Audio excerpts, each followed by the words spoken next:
ಇದನ್ನು ನಿಮ್ಮೊಟ್ಟಿಗೆ ಹೇಳಲು ಇವತ್ತು ಬಯಸ್ತೇನೆ. എല്ലാവരും പ്രസംഗിക്കുന്ന രോഗസൗഖ്യം, വിടുതൽ, നന്മ ലഭിക്കും, നീ ഗൾഫിൽ പോവും, അമേരിക്ക പോവും ഇത്യാദി കാര്യങ്ങളെ കുറിച്ചാണ് ഒത്തിരി ഇങ്ങനെ കേൾക്കുന്നത്. ತುಂಬಾ ನಾವು ಕೇಳುವಂತದ್ದು ನಿಮಗೆ ಆಶೀರ್ವಾದವಾಗ್ತದೆ, ನಿಮಗೆ ಒಳ್ಳೇದಾಗ್ತದೆ, ನೀವು ಗಲ್ಫ್ಗೆ ಹೋಗ್ತೀರಾ, ನಿಮಗೆ ಕೆಲಸ ಸಿಗ್ತದೆ, ಈ ರೀತಿಯಾದಂತ ಕಾರ್ಯಗಳೆಲ್ಲ ಹೇಳ್ತಾರೆ. 5,000 കൊണ്ട് 5,000 പേരെ പോഷിപ്പിച്ചു ഇത്യാദി ഇങ്ങനെ ഒത്തിരി കാര്യങ്ങളാണ് കേൾക്കുന്നത്. 5 ರೊಟ್ಟಿಯಿಂದ 5,000 ಜನರನ್ನು ದೇವರು ಪೋಷಿಸಿದ್ದಾನೆ, ಈ ರೀತಿಯಾದಂತ ಅನೇಕ ಕಾರ್ಯಗಳನ್ನು ನಾವು ಕೇಳುತ್ತೇವೆ. എന്നാൽ ഞാൻ ഇങ്ങനെ പ്രസംഗിക്കുന്ന ആളായിരുന്നു. ನಾನು ಇದನ್ನ ಇದೇ ರೀತಿಯಾಗಿ ಹೇಳುವಂತ ಒಬ್ಬ ವ್ಯಕ್ತಿಯಾಗಿದ್ದೇನೆ. എന്നാൽ ഇന്ന് പകൽ സമയം ഞാൻ സംസാരിക്കാൻ ആഗ്രഹിക്കുന്നു. ಆದರೆ ಇವತ್ತು ಹಗಲು ನಾನು ಮಾತನಾಡುವುದಕ್ಕೆ ಆಸೆ ಪಡುವುದು യേശുവിന്റെ വരവിനെ കുറിച്ചാണ്. ಯೇಸು ಬರುವುದರ ಬಗ್ಗೆ. സന്തോഷമില്ല, ಯಾರಿಗೂ ಸಂತೋಷ ಇಲ್ಲ. യേശുവിന്റെ രണ്ടാം വരവിനെ കുറിച്ചാണ് ഇന്ന് പകൽ സൂക്ഷിക്കാൻ ആഗ്രഹിക്കുന്നത്. ಯೇಸುವಿನ ಎರಡನೇದಾಗಿ ಬರುವುದರ ಬಗ್ಗೆ ನಾನು ಇವತ್ತು ಮಾತನಾಡಲು ಬಯಸುತ್ತೇನೆ. വെളിപ്പാട് പുസ്തകം, ಪ್ರಕಟಣೆ ಪುಸ್ತಕ, Revelation chapter 22 verse 7, 22ನೇ ಅಧ್ಯಾಯ ಅದರ 7ನೇ ವಾಕ್ಯ, അതിന്റെ 12ാം വാക്യം, അതിന്റെ 20ാം വാക്യം, ಅದೇ ಅಧ್ಯಾಯದ 12ನೇ ವಾಕ್ಯ ಅದರ 20ನೇ ವಾಕ್ಯ.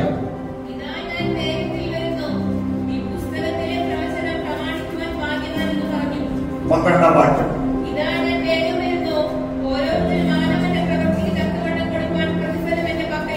20ാം വാക്യം,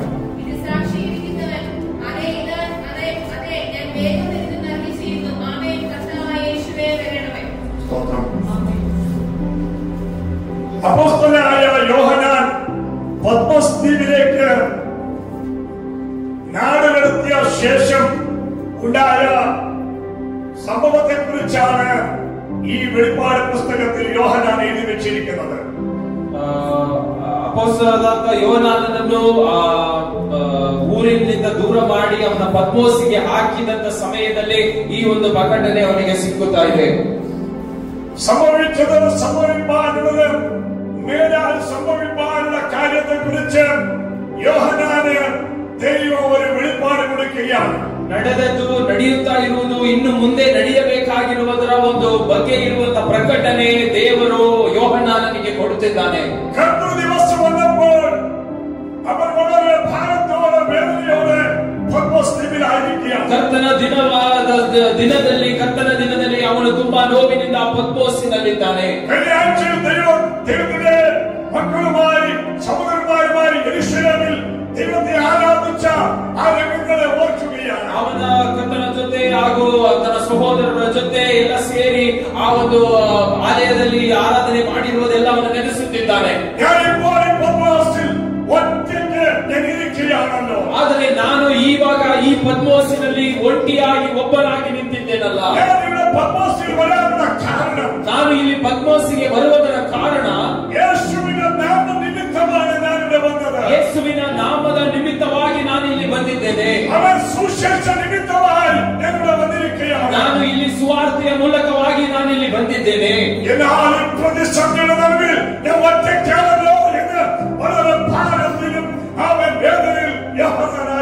ಆದರೆ ನಾನು ಇಲ್ಲಿ ಒಬ್ಬನೇ ಒಂಟಿಯಾಗಿದ್ದೇನಲ್ಲ ಎಂಬುದಾಗಿರುವಂತ ಭಾರದಿಂದ, ನೋವಿನಿಂದ ಯೋಹಾನನಾಗಿದ್ದಾನೆ.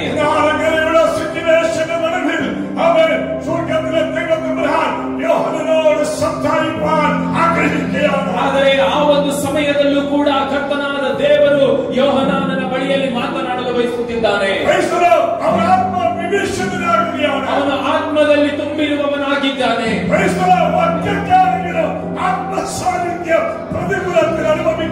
ಅವೇ ಅವನು ಒಬ್ಬನೇ ಆಗಿದ್ದರೂ ಕೂಡ ಆತ್ಮದ ಒಂದು ಸಾನ್ನಿಧ್ಯವು ಆ ಕಷ್ಟದ ಮಧ್ಯದಲ್ಲೂ ಅವನನ್ನು ಪಡೆದುಕೊಳ್ಳುತ್ತಿದ್ದಾನೆ. ദൈവ മക്കൾ ഒറ്റയ്ക്ക് പ്രതിസന്ധിയുടെ നടുവിൽ ദൈവ സാന്നിധ്യം അനുഭവിക്കുന്നതുണ്ടെങ്കിൽ അവരാണ് യഥാർത്ഥമായി ദൈവമക്കൾ. ಅವೇ ಒಬ್ಬನೇ ಒಟ್ಟಿಯಾಗಿರುವಂತ ಸಮಯದಲ್ಲೂ ಕೂಡ ನಿಜವಾಗಿ ದೇವರ ಸಾನ್ನಿಧ್ಯವನ್ನು ಅವೇ ಪಡೆದುಕೊಳ್ಳುವ ತಿಳಿಯುವಂತವರಿದ್ದರೆ ಅವರಾಗಿದ್ದಾರೆ ನಿಜವಾದ ದೇವರ ಮಕ್ಕಳು. പ്രതികൂലത്തിൽ ഒറ്റയ്ക്കിരിക്കുമ്പോഴാണ് ദൈവ സാന്നിധ്യം അവൻ എനിക്ക് കൂടുതലായി അനുഭവിക്കാൻ സാധിച്ചിട്ടുണ്ട്. ಕಷ್ಟದಲ್ಲಿ ಒಬ್ಬನೇ ಇರುವಂತ ಸಮಯದಲ್ಲಿ ನನಗೆ ದೇವರ ಸಾನ್ನಿಧ್ಯ ಹೆಚ್ಚಾಗಿ ಪಡೆದ ദൈവം നല്ലവനെന്ന് രുചിച്ചറിയാൻ സാധിക്കുന്നു. ಆಗ ನಮಗೆ ದೇವರು ಒಳ್ಳೆಯವನು ಎಂಬುದಾಗಿ ರುಚಿಸಿ ತಿಳಿಯೋದಕ್ಕೆ ಸಾಧ್ಯವಾಗುತ್ತದೆ. ദൈവം നല്ലവനെന്ന് രുചിച്ചറിയണമെങ്കിൽ ದೇವರು ಒಳ್ಳೆಯವನು ಎಂಬುದಾಗಿ ನಾವು ತಿಳಿಯಬೇಕೆಂದರೆ ദൈവ സാന്നിധ്യം അനുഭവിക്കണം. ಆ ಒಂದು ಕಷ್ಟದ ಮಧ್ಯದಲ್ಲಿ ದೇವರ ಸಾನ್ನಿಧ್ಯವನ್ನು ನಾವು ಅನುಭವಿಸಬೇಕು. ಆಮೇಲೆ ಪದ್ಮೋಸಿನ ದೀಪಂ വളരെ ಭೀಕರമായ ഒരു ದೀಪമാണ്. ಆ ಪದ್ಮೋಸ್ ಎಂಬುವಂತ ಜಾಗವನ್ನು ತುಂಬಾ ಭೀಕರವಾದಂತಹ ಒಂದು ಕಠಿಣವಾದಂತಹ ಒಂದು ಜಾಗವಾಗಿದೆ. ಆಮೇಲೆ ವಿಷ ಜಂತುಗಳು ಮೃಗಗಳು ನರನಾಯ ಒಂದು ದೀಪമാണ്. ಆಮೇಲೆ ವಿಷ ಪ್ರಾಣಿಗಳು ಜಂತುಗಳು ಎಲ್ಲ ಇರುವಂತ ಒಂದು ಆ ಜಾಗವಾಗಿದೆ. ಅವಿಡುತ್ತೆ ಇವರಾಳ ನಾಡುಗಳೆತ್ತಿಯಾರ್ ಆ ಒಂದು ಜಾಗಕ್ಕೆ ಒಬ್ಬನನ್ನು ಬಿಟ್ಟು ಭ್ರಷ್ಟ ಮಾಡಿದರೆ ಗಡಿಪಾರು ಮಾಡಿದರೆ ತಿರುಚಿ ಬರುತ್ತಿಲ್ಲ. ಆ ಗಡಿಪಾರು ಮಾಡಿದ ನಂತರ ಯಾವತ್ತು ವಾಪಸ್ಸು ಬರೋದಿಲ್ಲ. ವಿಷ ಜಂತುಗಳು ಕಡಿಚೆ ಆಮೇಲೆ ಮೃಗಗಳು ತಿನ್ನ ಅವನ ಜೀವಿತ ಮಾಂಸಾನಿക്കും. ಯಾವುದಾದ್ರೂ ವಿಷ ಪ್ರಾಣಿಗಳು ಕಡೆದು ಅಲ್ಲ ಅಥವಾ ಮೃಗಗಳು ಯಾವುದಾದ್ರೂ ಅವನನ್ನು ತಿಂದ ನಂತರ ಅವನ ಜೀವನ ಅಲ್ಲೇ ಮುಗಿದೋಗ್ತದೆ. ಆಮೇಲೆ ಯೋಹಾನ ನೋಡುವಾಗ ಅನೇಕ ತಲೆಯಾತಿಗೆ ಕೆಳಗಿಯಾನ. ಯೋಹಾನ ನೋಡುವಾಗ ಅನೇಕ ತಲೆಯ ಎಲುಬುಗಳೆಲ್ಲ ಅಲ್ಲಿ ಬಿದ್ದಿದೆ. ಆಮೇಲೆ ಅಸ್ಥಿಗಳು ಅವನ ಕೆಳಗಿಯಾನ. ಅಲ್ಲಿ ಅನೇಕ ಎಲುಬುಗಳು ಅಲ್ಲೇ ಬಿದ್ದಿದೆ. ಈ ಅಸ್ಥಿಗಳೆಲ್ಲ ವಿಳಿച്ചു ಬರೆಯಾನ. ಆ ಎಲುಬುಗಳೆಲ್ಲ ಅವನಿಗೆ ಹೇಳೋದೇನಂದ್ರೆ ಆಮೇಲೆ ತಲೆಯೋಟಿ ವಿಳಿച്ചു ಬರೆಯಾನ. ಆ ಒಂದು ತಲೆ ಅಥವಾ ಮೂಳೆ ಅವನಿಗೆ ಹೇಳ್ತಾರೆ. ആമേൻ യോഹന്നാനെ ചില മണിക്കൂർ കഴിഞ്ഞാൽ നമ്മെ പോലെ ഞങ്ങളെ പോലെ നീ ആകും. ಕೆಲವು ಗಂಟೆಗಳ ನಂತರ ಅಥವಾ ಕೆಲವು ದಿನಗಳ ನಂತರ ನಮ್ಮ ಹಾಗೆ ನೀನು ಆಗಿಬಿಡ್ತೀಯಾ. ചില തലയോട്ടിട്ട് ഇങ്ങനെ ചിരിച്ചുകൊണ്ടിരിക്കുക. ಕೆಲವು ತಲೆಗಳೆಲ್ಲ ಏನಾಗ್ತಿದೆ ನಗ್ತಾಗಿ ನಿಂತಿದೆ. ഈ തലയോട്ടി ആരെങ്കിലും കണ്ടിട്ടുണ്ടോ? ഇങ്ങനെ ഇവിടെ മരയുള്ള ತಲೆಯೊಟ್ಟಿಗೆ ಯಾರೆങ്കിലും ಕಂಡಿട്ടുണ്ടೋ? ನಿಮ್ಮ ಯಾರಾದ್ರೂ ನೋಡಿದ್ದೀರಾ? ಒಂದು ತಲೆಯ ಮಾತ್ರ ಎಲುಬನ್ನು ಯಾರಾದ್ರೂ ನೋಡಿದ್ದೀರಾ? ಇಲ್ಲಿವರೆಗೂ ಇರುವಂತ ಎಲುಬು ಮಾಂಸವೇ ಇಲ್ಲ, ಮಾಂಸ ಏನಿರುವುದಿಲ್ಲ, ರಕ್ತವಿಲ್ಲ, ರಕ್ತ ಇಲ್ಲ, ತಲೆಯೊಟ್ಟಿ ಮಾತ್ರ. ಆ ಬರಿಯ ತಲೆಯ ಒಂದು ಮೂಳೆ ಮಾತ್ರ ಇರ್ತದೆ. ಅದನ್ನು ನೋಡಿ ಹೆಂಗಿರಿക്കും, ಅದು ಹೆಂಗಿರ್ತದೆ? ನಗ್ತಾ ಇಲ್ಲ ರೀತಿಯಲ್ಲಿ ಇರ್ತದೆ. ഇവിടെ ചിരിക്കാൻ സമയം കിട്ടുമ്പോൾ ചിരിച്ചോളൂ. ಆಮೇಲೆ ಇಲ್ಲಿ ನಗೋಕೆ ಸಮಯ ಸಿಕ್ಕಿದಾಗ ನಗಬೇಕು. ಆಮೇಲೆ ಮುಖ ಎಲ್ಲ ತುಂಬಾ ಗೌರವದಲ್ಲಿ ನಾವು ಕೂತಿರಬಾರ್ದು. ಆಮೇಲೆ ಚಿರಿച്ച് സന്തോഷിക്കുന്ന സമയത്ത് ചിരിച്ച് സന്തോഷിക്കണം. ನಾವು ನಗುತ್ತಾ ಸಂತೋಷದಿಂದ ಇರಬೇಕಾದ ಸಮಯದಲ್ಲಿ ನಾವು ಸಂತೋಷದಿಂದ ಇರಬೇಕು. ಇല്ലെങ്കിൽ പിന്നെ ಮರಿച്ച് പിന്നെ എല്ലാം കഴിഞ്ഞ് അവിടെ ചിരിച്ചോണ്ടിരിക്കുമ്പോ കാണാൻ ആരും കാണത്തില്ല. ಅದು ಇಲ್ಲದೆ ಇದ್ದರೆ ಸತ್ತು ಆಮೇಲೆ ಮಣ್ಣಾಗಿ ಅಲ್ಲಿ ನಾವು ನಗ್ತಾ ಇದ್ರೆ ನೋಡೋಕೆ ಯಾರು ಇರೋದಿಲ್ಲ.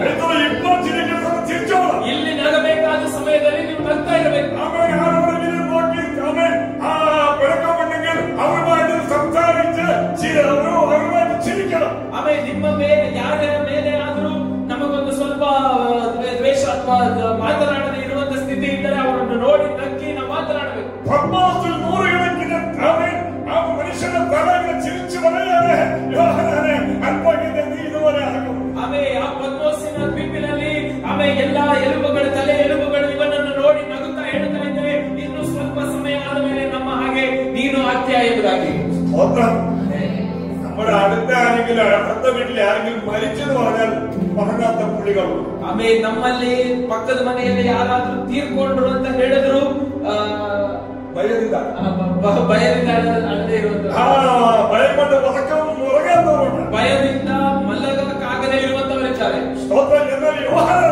ಆದರೆ ಯೋಹಾನನನ್ನು ನೋಡಿ വളരെ ഭീകരമായ ഒരു സിറ്റുവേഷൻ. ಆಮೇಲೆ ತುಂಬಾ ಒಂದು ಭಯಾನಕವಾದಂತ ಒಂದು ಸಮಯದಲ್ಲಿ ವಿಷ ಸರ್ಪಗಳು ಜಂತುಗಳು ಸಂಚರಿಸುತ್ತಿರುವ ಏರಿಯ, ವಿಷ ಸರ್ಪಗಳು ಪ್ರಾಣಿಗಳು ಎಲ್ಲ ನಡೆಯುತ್ತಾ ಇರುವಂತ ಒಂದು ಸಮಯದಲ್ಲಿ അപ്പോൾ ಅವನ ಆತ್ಮಾವಿಲಾಗಿದೆ. ಆ ಸಮಯದಲ್ಲಿ ನೋಡಿ ಅವನು ಆತ್ಮದಲ್ಲಿ ತುಂಬಿದನು. ನಾನು ಹೇಳ್ತಾ ಇದ್ದೇನೆ, ಯೂನಿವರ್ಸಿಟಿ ಆ ಸೈಡಿಗೆ ಉನ್ನಿಮಾಯಿಸ್ಟಿನ ಸೈಡ್ ನಲ್ಲಿ അവിടെ ആ മാറ്റിന്റെ താഴെ ಆ ಮ್ಯಾಟಿನ ಕೆಳಗೆ ചെറിയ മൂർഖപ്പാമ്പോടെ ഇരിപ്പുണ്ട്. ಒಂದು ಚಿಕ್ಕ ಒಂದು ಹಾವು ಅಲ್ಲಿ ಇದೆ ಅಂತ ಹೇಳಿದ್ರೆ പിന്നെ ഉണ്ണിമ അവിടെ ഇരിക്കും. ಮತ್ತೆ ನಿಮ್ಮವರಲ್ಲಿ ಕುತ್ಕೊಳ್ತಾರ.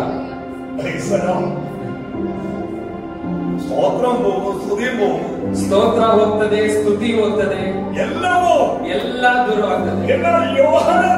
ಆದ್ರೆ ಯೋಹನಾನನ ನೋಡಿ ಎಷ್ಟೇ ಭಯಾನಕವಾದಂತ ಸಮಯದಲ್ಲೂ ಅವನು ಆತ್ಮದಲ್ಲಿ ತುಂಬುತ್ತಿದ್ದಾನೆ. ಅವನು ದೇವರ ಸಾನ್ನಿಧ್ಯವನ್ನು ಅನುಭವಿಸುವಾಗ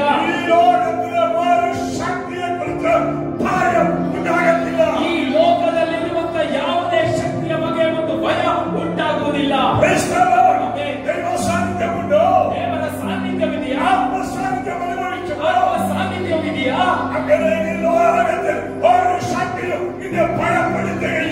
ಹಾಗಾದರೆ ಲೋಕದಲ್ಲಿ ಇರುವಂತ ಯಾವುದೇ ಶಕ್ತಿ ಕೂಡ ನಿನ್ನನ್ನು ಭಯಪಡಿಸುವುದಿಲ್ಲ.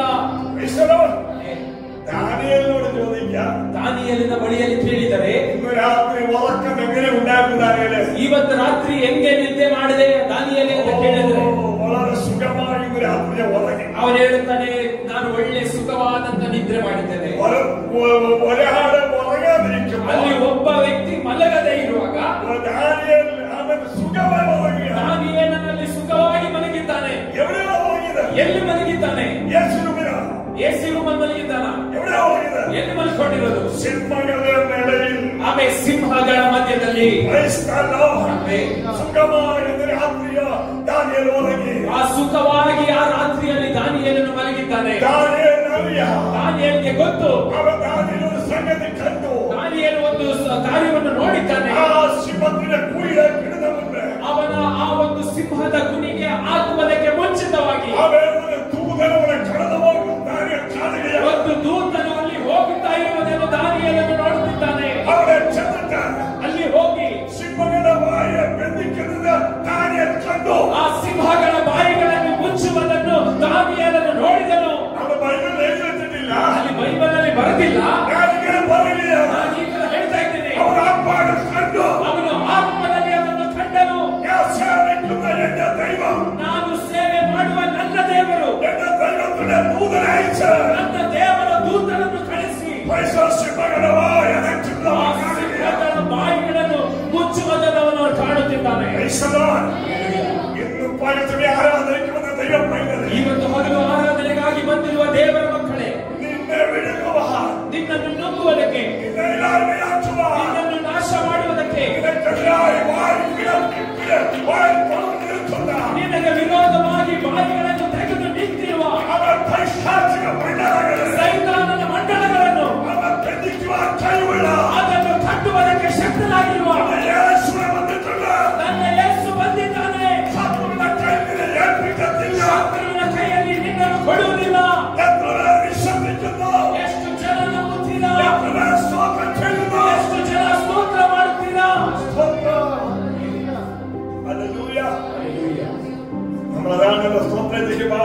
ನಾವು ಅದೇ ಸ್ತೋತ್ರ ಕಾಣಿಕೆಗೆ ಹಾಡಿರೋದು.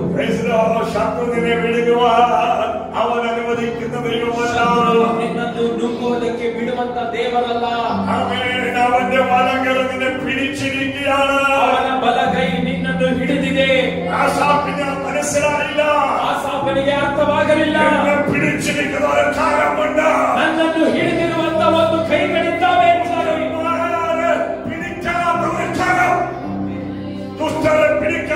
ದುಷ್ಟರನ್ನು ಹಿಡಿಯದೆ ಇರುವಂತ ಒಂದು ಕೈಗಳು. ಆ ಪರಲೋಕದ ಕೈ ನಿಮ್ಮನ್ನು ಹಿಡಿದಿದೆ. ಅದನ್ನು ಇವತ್ತು ನಂಬುವುದಾದರೆ ನಿನ್ನ ಕುಟುಂಬದ ಕೈಯನ್ನು ದೇವರು ಹಿಡಿದಿದ್ದಾನೆ. ನಿನ್ನ ಕೈಗಳನ್ನು ದೇವರು ಹಿಡಿದಿದ್ದಾನೆ. ನಿನ್ನ ಮಕ್ಕಳ ಕೈಗಳನ್ನು ದೇವರು ಹಿಡಿದಿದ್ದಾನೆ. ದೇವರಿಗೆ ಮಹಿಮೆ ಉಂಟಾಗಲಿ. ಯೋಹನಾನನು ನೋಡುತ್ತಿದ್ದಾನೆ. ಏನು ನೋಡುವುದು? ಆ ಪರಲೋಕವನ್ನು ನೋಡುತ್ತಿದ್ದಾನೆ. ಪರಲೋಕದಲ್ಲಿ ದೇವರವನನ್ನು ಕರೆಕೊಂಡು ಹೋಗ್ತಿದ್ದಾನೆ. ಪರಲೋಕದ ಕಾರ್ಯಗಳನ್ನು ನೋಡುತ್ತಿದ್ದಾನೆ. ಈ ಭೂಮಿಯಲ್ಲಿರುವಂತ ಕಾರ್ಯಗಳನ್ನು ನೋಡಿಸುತ್ತಿದ್ದಾನೆ. ಕಳೆದ ದಿನಗಳಲ್ಲಿ ನಡೆದಿರುವುದು, ಇವಾಗ ನಡೆಯುತ್ತಾ ಇರುವುದು, ಇನ್ನು ಮುಂದೆ ದಿನಗಳಲ್ಲಿ ನಡೆಯಬೇಕಾಗಿರುವುದು ಇಲ್ಲ. ಯೋಹಾನ